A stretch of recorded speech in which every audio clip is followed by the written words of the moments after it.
आप देख रहे हैं अल्फा डिफेंस हिंदी में आपका स्वागत है। आप हमें ज्वाइन कर सकते हैं सोशल मीडिया पर, फेसबुक, इंस्टाग्राम, ट्विटर और इंग्लिश व्यूअर्स हमें ज्वाइन कर सकते हैं अल्फा डिफेंस इंग्लिश पर। आइए शुरू करते हैं आज का वीडियो।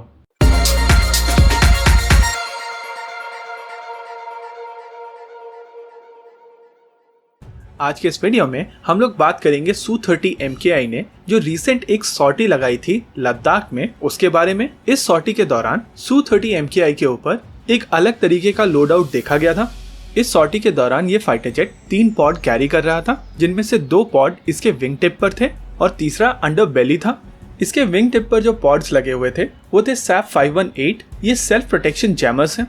और जो सेंट्रल लाइन पर था वो था ELM 2060P, ये एक सिंथेटिक एपर्चर रेडार और ground moving target identification pod है।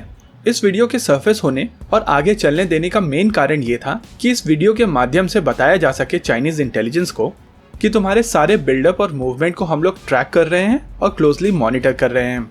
अगर इस एयरक्राफ्ट के मिशन को समझा जाए तो इस मिशन के दौरान सेंट्रल लाइन पर जो पॉड लगाया गया था यानी कि ELM 2060P, इसका मेन काम था इमेज इंटेलिजेंस गैदर करना।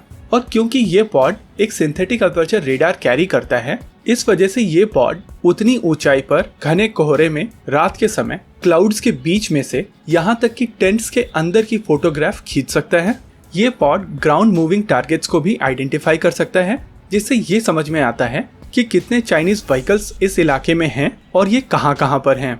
इस सारी इन्फॉर्मेशन के माध्यम से करंट चाइनीज बिल्डअप को आसानी से इवैल्यूएट किया जा सकता है और समझा जा सकता है कि चाइनीज इस इलाके में कितने केपेबल हैं और क्या उनके पॉजिटिव्स और नेगेटिव्स हैं। इस पॉड के अंदर एक रेडार लगा हुआ होता है और आमतौर पर रेडार जितने बड़े एंटेना के साथ में आते हैं उतनी अच्छी और फाइन इमेज वो टारगेट की खींच सकते हैं। और क्योंकि ये रेडार एक फाइटर जेट के ऊपर लगा हुआ होता है, वो भी एक पॉड में, इस वजह से इसका एंटेना उतना बड़ा नहीं होता है। इस चीज को ओवरकम करने के लिए सिंथेटिक एपर्चर टेक्निक का प्रयोग किया जाता है। इस टेक्निक की वजह से जब ये रेडार सिग्नल्स को ट्रांसमिट करता है टारगेट के ऊपर तो ये एक पोजीशन पर होता है और समय के साथ ये अपनी पोजीशन से आगे बढ़ जाता है जब ये सिग्नल टारगेट के ऊपर टकराकर इस एयरक्राफ्ट के पास वापस आता है। यानी कि इफेक्टिवली इस रेडार का जो एपर्चर है यानी कि एंटेना का साइज वो यहाँ पर सिंथेसाइज होकर काफी ज्यादा बड़ा हो गया है, जिसके वजह से ये हाई रेजोल्यूशन इमेजेस बड़ी ही आसानी से क्लिक कर सकता है।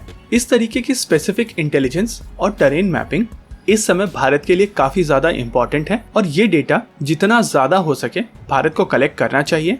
यहाँ पर इस चीज का एक और एस्पेक्ट है, इस वीडियो के सरफेस होने के कारण जो इमेज हम लोगों को दिखाई दी है वही चीज चाइनीज को भी दिखाई दी होगी इस सॉर्टी के दौरान, जिससे उनको एक मैसेज गया है कि उनके सारे मूवमेंट और सारे बिल्डअप की खबर भारतीय सेना को है और इनके कोऑर्डिनेट्स जरूरत पड़ने पर प्रिसिशन गाइडेड म्यूनिशन में डालकर उनको उनकी तरफ भेजा जा सकता है।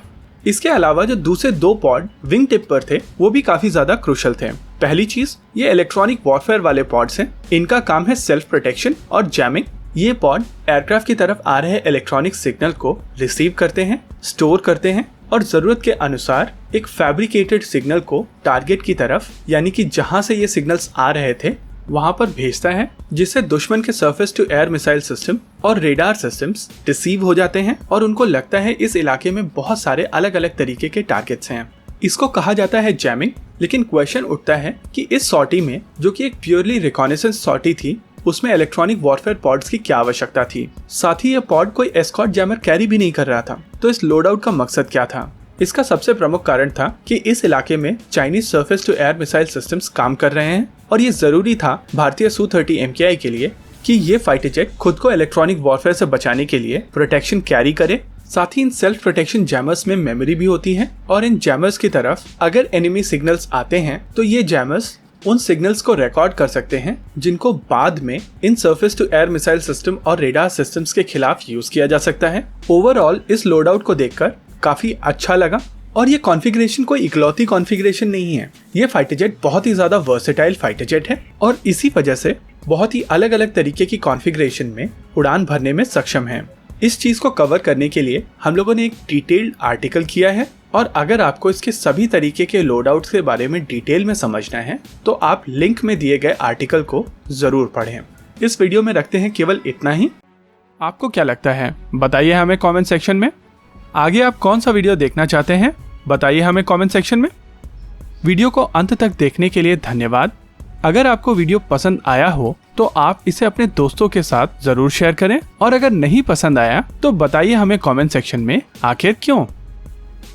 देखते रहिए अल्फा डिफेंस। धन्यवाद। जय हिंद।